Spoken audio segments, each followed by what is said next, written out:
I think if done right, the hobby can help us address a lot of our complicit and implicit bias. Because at the Um, end of the day, right, what you're yeah. talking about and what the truth is that we're sharing history, right? Yep. It's American history. It's what we're Yep. sharing. And it's our Yep. take on that as we're growing and seeing grown men do things Yeah. athletically, how they carry themselves on and off the court. I know as a Yep. kid, I was picking up on all that. What is the post game press conference like? How Yeah. much can you learn from that as far as how this person is addressing multiple people at one time, how they're Yeah. answering questions? I picked up on all that. So Yeah. when you have children in your class, so I meet young people when I'm out, we're now sharing our different scope on history.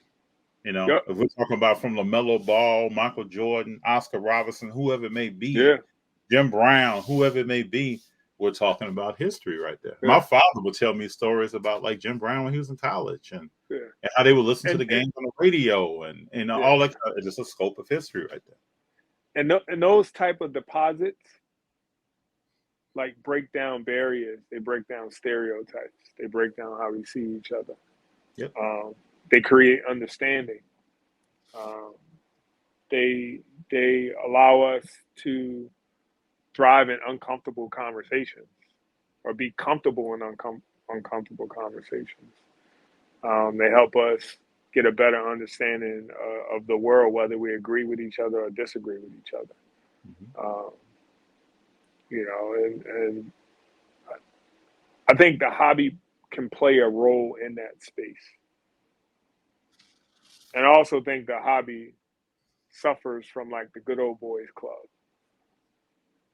There's people who still want to be in control of it and in charge of it, and navigating this space as a black man um, has been interesting.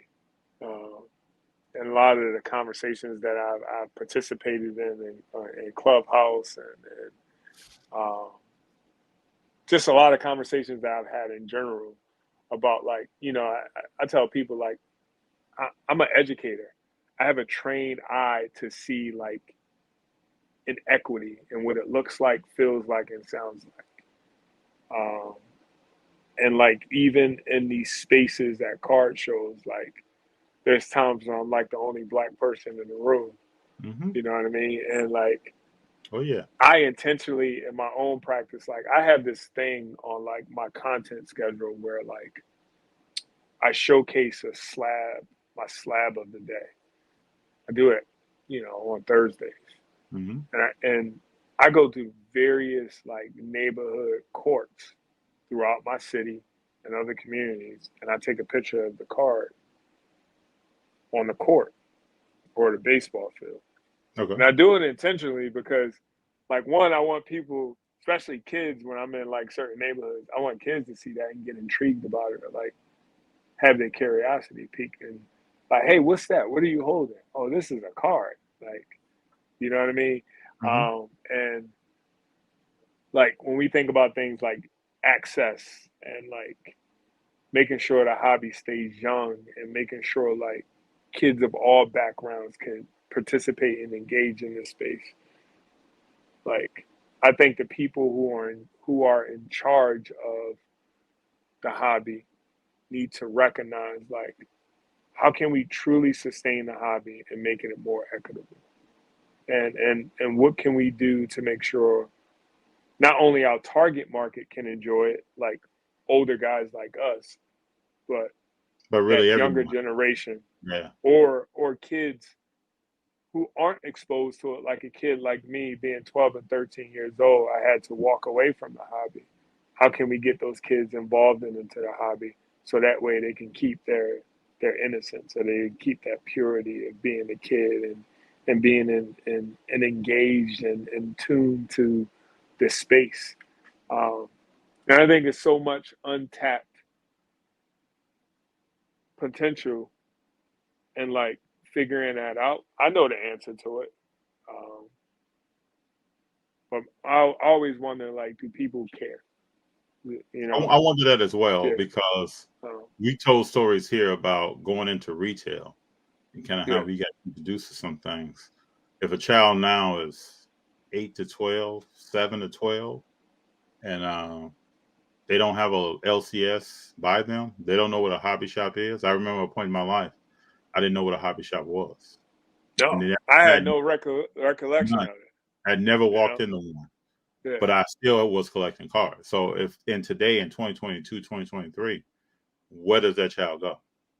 Yeah. Maybe their family income, they can only Yeah. buy certain cards. So, but those cards Yeah. are near and dear to them. Where does that child go? Yeah. Yeah. He or she, where they at? If they like WNBA, where do they find those cards? Yeah. Right? If they like soccer cards, female soccer team, male soccer team, where do they find those cards? Yeah. No, you bring up a good point. There was one day I was sitting in my living room, and I told myself, man, if I didn't love education, like truly love what I do, I would leave it and work in this industry because a lot of what I do as an educator, I can easily transfer it to this industry and be successful in it in terms of like understanding target marketing, understanding sustainability, understanding like engagement. Like that's what I do on it on an everyday basis in terms of trying to get like kids to engage in their own learning and deepen their own learning. Um, and I think sometimes because of social media and because of like the glitz of like, oh, I found this one and one and I got all this money, a lot of those other things get lost in terms of like just seeing the value in this whole space in terms of like high end cards, low end cards. Like I think there's value across the board throughout this space, and I think often we're all living in this one side of like Yes. clickbait world from like Drake to the Logan Pauls to all those people. And I tend to like I tend to avoid that, and I tend to like want to connect with the everyday collector. Mm-hmm. As I do want I. to learn. I like I want to talking. learn from the I want to learn from like I hate to call them random, but I want to learn from the everyday collector that's not in the limelight. Man, there's some people Uh, you can bump into at a yeah, show that has such a background and a yeah, story to tell and some cards that they yeah, have that are near and dear to them that these people would never create content yeah, or but they want to have a conversation. yeah, yeah. And if you talk to Facts. and it's not like you got someone stopped me at the Mint here in California and they said, well, FD, I love the way you promote diversity in the hobby.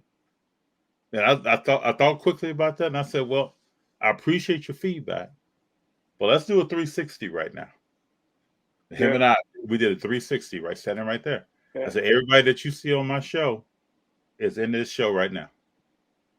yeah, I'm not cherry picking people, right? yeah, They're right around us right now. yeah. So that is the hobby, right? Yep. And in certain parts of the country, you may see more diversity or Mm, different types of collectors from sport or anything, but people are here, yeah. right? No, you're absolutely right. And I think we miss out when we don't make the hobby diverse. I think we miss out when only one group or one that percentage of people want to control the economy of language or control the narrative or control like what's hot and what's not. And for me, I see the value in everyone and in every card.